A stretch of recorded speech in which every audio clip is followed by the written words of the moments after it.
Prenons le couple. Prenons l'éducation des enfants.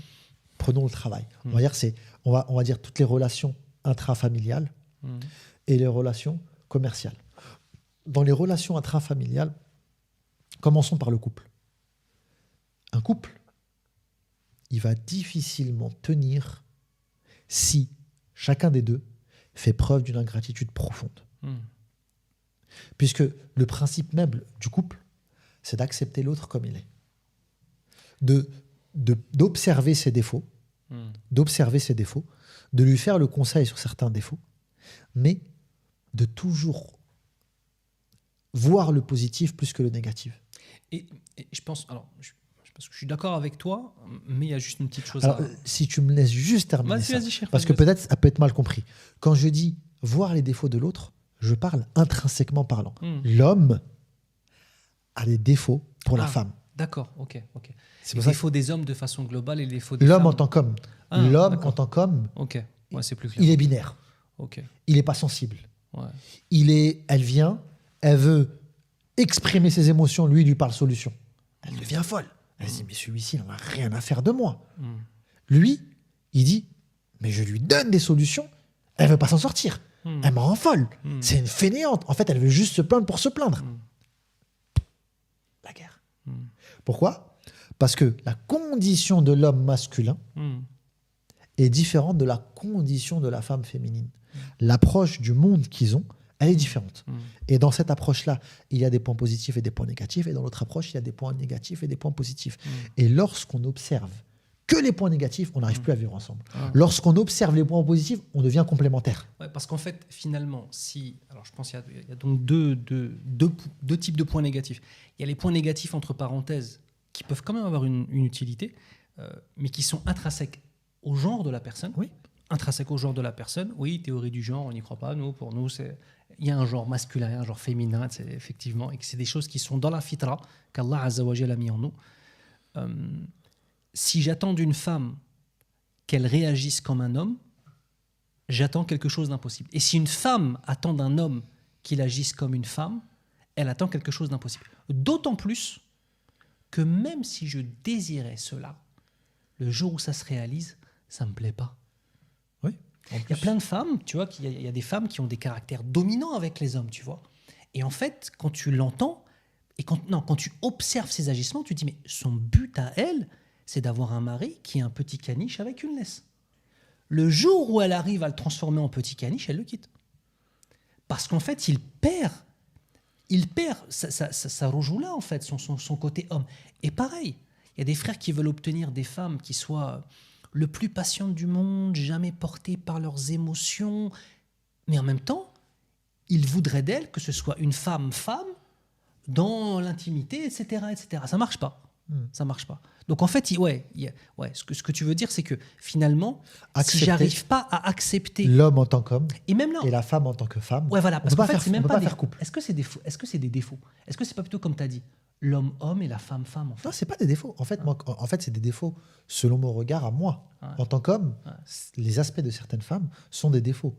Sauf que je suis le premier à dire que sans cette grâce féminine, le monde, il est invivable. Il ne mérite pas d'être vécu. S'il n'y a que des hommes dans la pièce, que des moustaches. Qui ont des grosses moustaches, ça sert à rien. La vie, elle ne mérite pas d'être vécue. En fait, quand je dis que la vie, elle ne mérite pas d'être vécue, il faut me comprendre. Non, elle n'aura aucun délice. Elle n'a aucun délice. La grâce féminine. Par contre, tu mets que des femmes dans une pièce, cours. C'est la guerre. Ils vont s'arracher les cheveux. Tu comprends ce que je veux te dire ?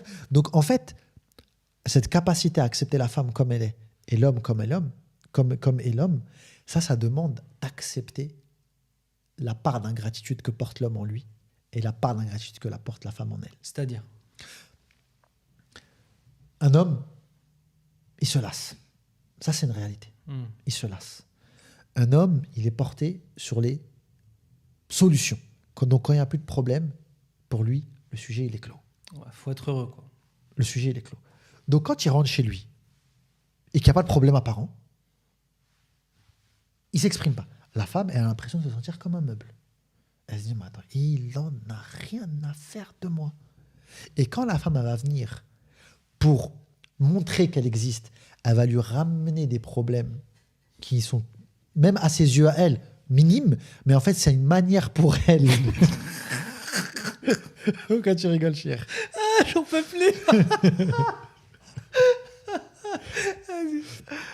C'est une manière pour elle de... D'exister, de montrer, je suis là, voilà, j'existe. Ton attention. de dire que je suis là. Et ben l'homme, il va lui répondre par des solutions. Et là, elle va se sentir niée dans ce qu'elle est. Et l'homme, il va devenir fou. Il va se dire, mais qu'est-ce qu'elle cherche, elle cherche que des problèmes. Elle invente des problèmes pour créer des problèmes, alors que tout se passe bien. Tu vois, ça, cette dichotomie qu'il y a entre les deux, pourquoi ça marche comme ça? Parce qu'on n'arrive pas à accepter la part d'ingratitude de l'autre. Oh, ma sœur, tu es le symbole du sacrifice dans le foyer. La femme, elle porte en elle le sacrifice. Elle se sacrifie pour tout le monde. Et elle espère que son mari se sacrifie autant pour elle. L'homme est égoïste par rapport à la femme. L'amour que porte l'homme à sa femme et à ses enfants est complètement différent de l'amour que porte l'homme que la femme porte envers ses enfants et son mari. La femme exprime son amour par quoi? Par le sacrifice. L'homme exprime son amour par la fidélité. Et je m'explique. La femme, elle espère que son mari... Je m'explique, il faut que ça soit clair ça, parce que je vois tu rigoles. C'est-à-dire que la femme, elle pense que son mari doit être au même niveau de degré de sacrifice que elle. Ce qui est impossible, puisque la femme, elle aime de manière inconditionnelle. Elle aime son mari de manière inconditionnelle. Elle aime ses enfants de manière inconditionnelle. Ça veut dire qu'elle n'attend pas une contrepartie de cet amour-là. Or, l'homme, il conditionne tout. L'homme, il va s'asseoir avec sa femme. Ici, il veut lui exprimer son amour. Il va commencer à se pencher sur quoi? Fais ça, va faire ceci, fais ceci, corrige cela. Il va lui faire une liste longue, comme chez Copac, pour lui dire, regarde, t'as vu, j'ai pensé à toi. Je t'aime. Tu vois? Alors qu'elle se dit, mais qu'est-ce qu'il... Il me déteste, celui-là. Il m'a cité tous les défauts. En fait, il m'aime pas pour ce que je suis. Il veut me changer. Je suis pas ça, moi. Je sais pas si tu comprends ce que je suis en train de te dire, Chir. Tu vois? Et ça, la femme, si elle ne le comprend pas, et ça, si l'homme ne le comprend pas, on n'arrive pas à faire couple. Ça, c'est dans la relation de couple. Prenons maintenant l'ingratitude dans la relation de l'enfant, dans l'éducation de l'enfant. Qu'est-ce que c'est éduquer un enfant? C'est l'aider à s'autonomiser vis-à-vis de nous. Si tu aimes ton enfant, c'est de faire en sorte que cet enfant-là, il grandit. Et plus il grandit, plus il se sépare de nous. Et lorsque ton but dans l'éducation de ton enfant, c'est de laisser ton enfant dans ton giron, c'est pas une éducation, ça. Le but, c'est de faire de ta fille une femme et de ton fils un homme. Et donc et pour cela, en fait, après c'est toujours difficile, en fait. En plus, on est dans des... Après, tu vois, il y a aussi une chose, tu vois, cher. Voilà, on en parle, tu vois, parce que toi et moi, on est bien différents sur... on est trop différents, toi et moi, mais on s'aime beaucoup, mashallah, tabarakallah. Fidakallah. Tu vois, cher, je parlais récemment avec mon épouse de l'éducation de nos enfants.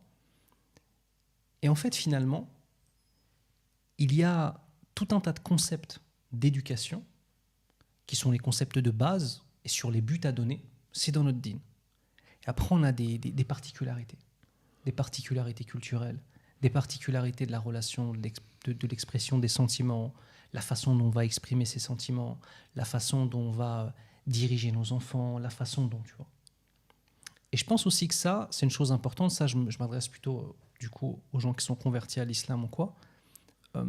Ne pensez pas, mes frères et sœurs convertis à l'islam, que le modèle absolu de l'éducation sera forcément le modèle maghrébin, ou le modèle pakistanais, ou le modèle d'Afrique subsaharienne. Nous sommes aujourd'hui suffisamment nombreux à être des blancs et des blanches convertis pour ramener nous aussi, avec tous les principes de l'islam, regardez, souris, avec tous les principes de l'islam, c'est vrai, tu vois de quoi je parle? Oui, bien sûr. Avec tous les principes de l'islam, à créer aussi nos particularités. Très souvent, quand on se convertit à l'islam, c'est souvent des couples mixtes.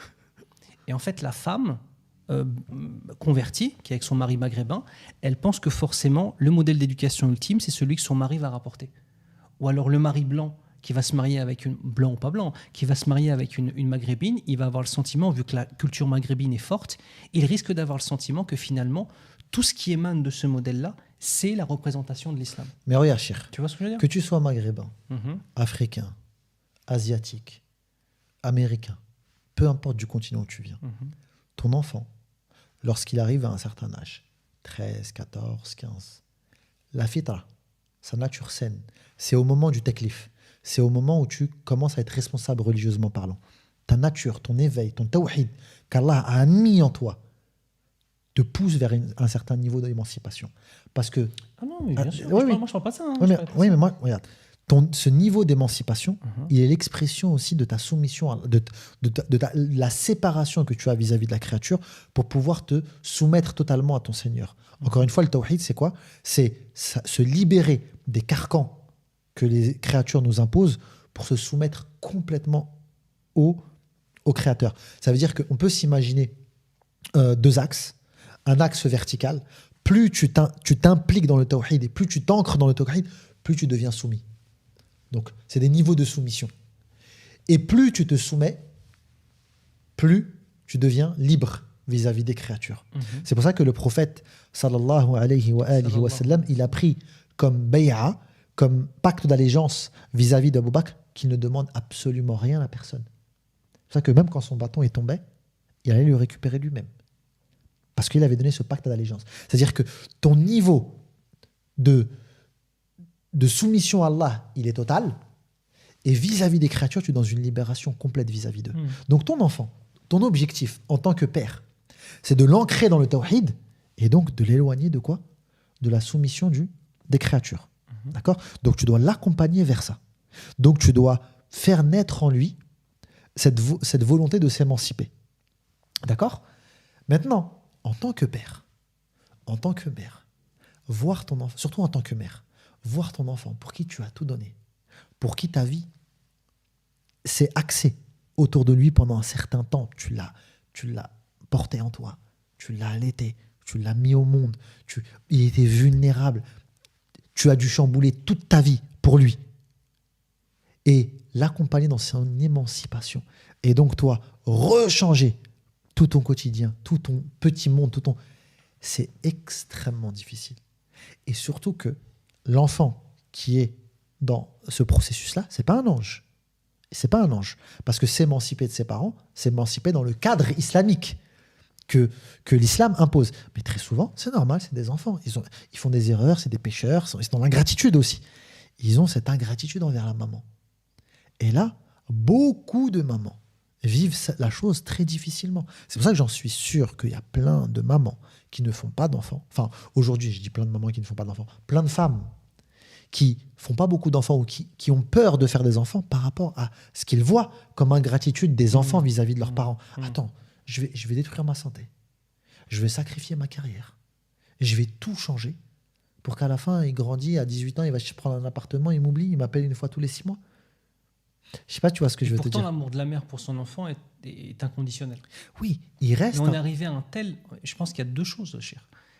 L'ingratitude des enfants, donc la disparition au fur et à mesure de Bir al-Walidain dans le mujtama', dans la société, l'intelligence historique vis-à-vis de certains concepts comme ceux-là qui disparaissent. Il y a ça. Et en parallèle, l'analiya, l'égocentrisme en fait. Donc ça veut dire en fait on a d'une part des hommes et des femmes qui sont de plus en plus centrés sur eux-mêmes et d'autre part on a des enfants qui sont de moins en moins reconnaissants vis-à-vis de... En fait, qui ne donnent plus à aux parents un degré sacré. C'est-à-dire, c'est pas l'homme, c'est pas la femme, c'est pas Mohammed, c'est pas Khadija qui est sacré. C'est le vêtement qu'ils ont, le vêtement de papa et le vêtement de maman qui est sacré. Ce vêtement-là, il a disparu. Moi, je sais que dans le Maghreb, par exemple, c'est une chose qui m'impressionne. Ce vêtement de sacralité, et surtout au Maroc, je l'ai vu, ce vêtement de sacralité des parents, il est extraordinaire. Je pense juste de voir cela et l'absence d'ingratitude, tu vois, même s'il peut y avoir de l'autre côté un développement de l'égocentrisme, comme l'amour de la femme, il est inconditionnel, allez, Allah, tu vois. Mais c'est ça, oui. Moi, je suis d'accord avec toi. En fait, encore une fois, on parle de d'ego. Mais par exemple, la femme, dans son cheminement, dans l'éducation de son enfant, c'est une vraie éducation spirituelle sur le tawhid. Tu t'imagines, Chir, tu portes un enfant, tu fais un avec lui. Il n'y a pas de différence entre toi et lui, il est là. Il mange ce que tu manges. Il est en toi. Vous faites un. Ensuite, il se sépare de toi. Mais il est tellement vulnérable qu'il a encore énormément besoin de toi. Donc, vous faites plus un, mais presque. Après, il commence à marcher. Il commence à parler. Mais il s'émancipe. Mais c'est encore tellement léger que finalement... C'est pour ça que c'est difficile pour les femmes de donner cette notion de liberté à leurs enfants et de comprendre que sa fille, ça devient une femme et son fils, surtout le fils, son fils, ça devient un homme. Parce que ça demande à apprendre à dealer avec l'ingratitude. Parce qu'il va se séparer de toi, il va commencer à t'oublier. Il va t'appeler une fois tous les... Mais attends, j'ai donné ma vie pour lui. J'ai sacrifié ma santé, mon corps. Mais en fait, finalement, le véritable but d'avoir un enfant, c'était de créer un homme et de créer une femme. C'était pas de créer un fils et créer une fille. C'est créer les parents de demain, en fait. Oui, mais créer un homme et créer une femme, pour moi, ça m'est inutile. Ça devient utile que par quand j'ai l'intention de le faire pour la communauté. C'est ça. J'ai l'intention de le faire pour Allah. Les parents de demain. En fait. La notion de ouais. La notion de... تزوجوا الودود الولود فإني مكثر بكم يوم القيامة. Ou sinon, dans Surat Ali Imran, lorsque elle dit Muharrara, quand elle parle de cette fille, Nadartuha lirrahman Muharrara, libre. Libre de même de mon propre carcan. Subhanallah. Tu vois, cette fille, je la donne à Allah Azza wa Jal et je la libère de tout, même de moi. J'avais jamais... Oh, mashallah, ok. Tu vois, Fataqabbal minni, accepte. Oh Allah, accepte de moi. Fataqabbal minni. Parce que là, j'ai fait l'un des plus grands sacrifices. C'est-à-dire que je l'ai mis au monde et je me sépare d'elle, avant même qu'elle commence à grandir. Subhanallah. Tu vois, donc... on retrouve dans ce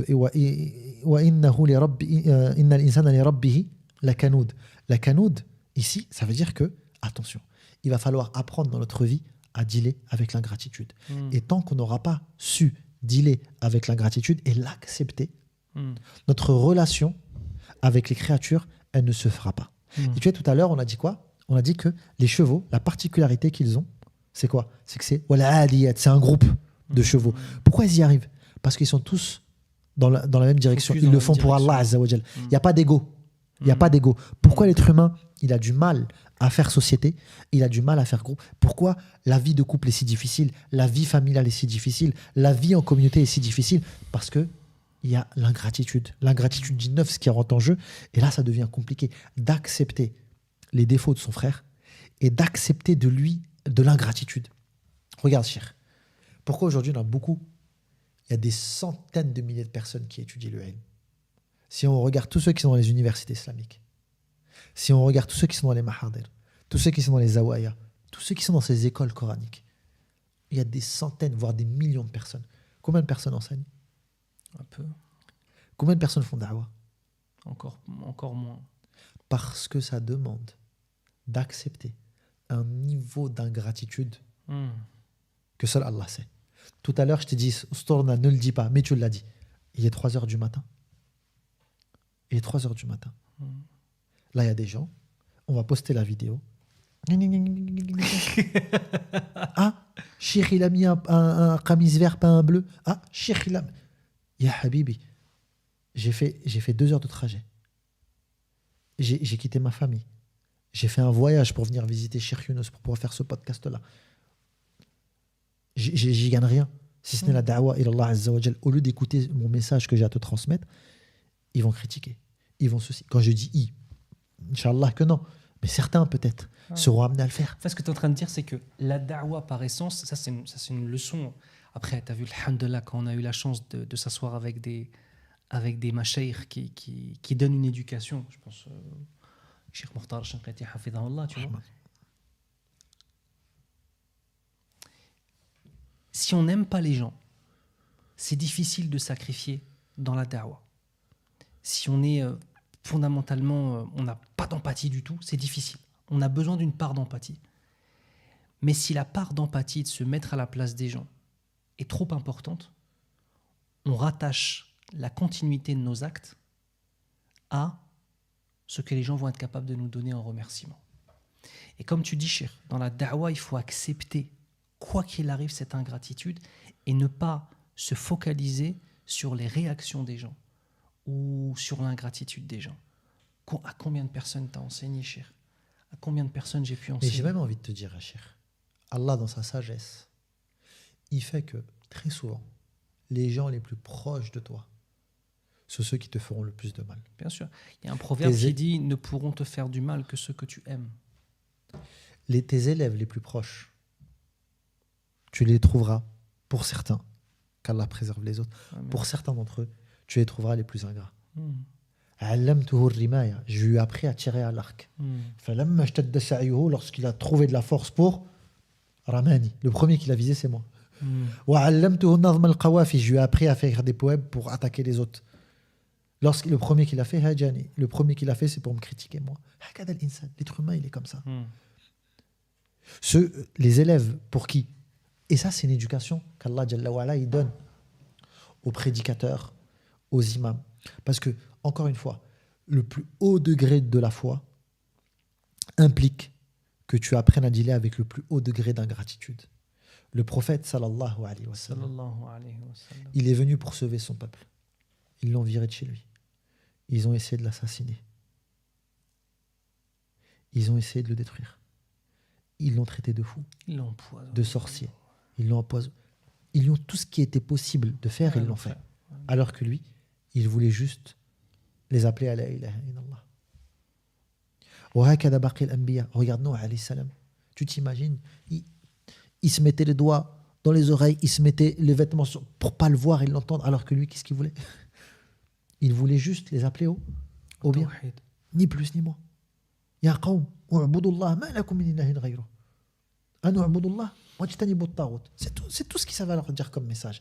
Et malgré tout ça, regarde le niveau d'ingratitude. Plus tu apprends à dealer avec l'ingratitude, plus tu apprends à connaître ton Seigneur et la gratitude de ton Seigneur. Et donc, tu l'apprends à l'aimer. Ah oui. Et puis ça permet aussi de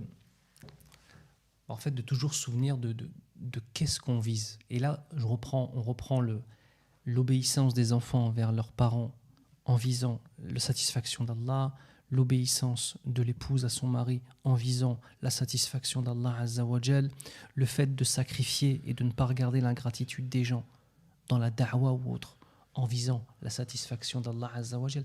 En tout cas, une chose qui est sûre, c'est que si on ne se détache pas des créatures, on ne peut pas arriver à un véritable apaisement. Et quand on parle de se détacher, on ne parle pas de partir vivre dans une grotte. L'homme pieux ou la femme pieuse peuvent être au milieu de milliers de personnes et pourtant être tout seul. Ça signifie que l'interaction est présente, la société, on fait société, on échange avec les gens, mais tu n'es qu'une créature, tout comme moi. Toi, en tant que créature, fondamentalement, tu es imparfait. Me tourner vers l'imparfait pour obtenir n'a aucun sens. Le seul vers lequel je me tourne, c'est mon Seigneur, d'une façon qui est à sa perfection. Donc en fait, on arrive finalement à un apaisement, mais pas un apaisement d'écœurement des autres, où finalement je suis apaisé parce que j'ai délaissé tout le monde et j'ai la haine et je suis apaisé quand je suis tout seul. Non, c'est un apaisement dû à une lucidité sur la réalité du wujud d'Allah, de la présence d'Allah Azza wa Jalla.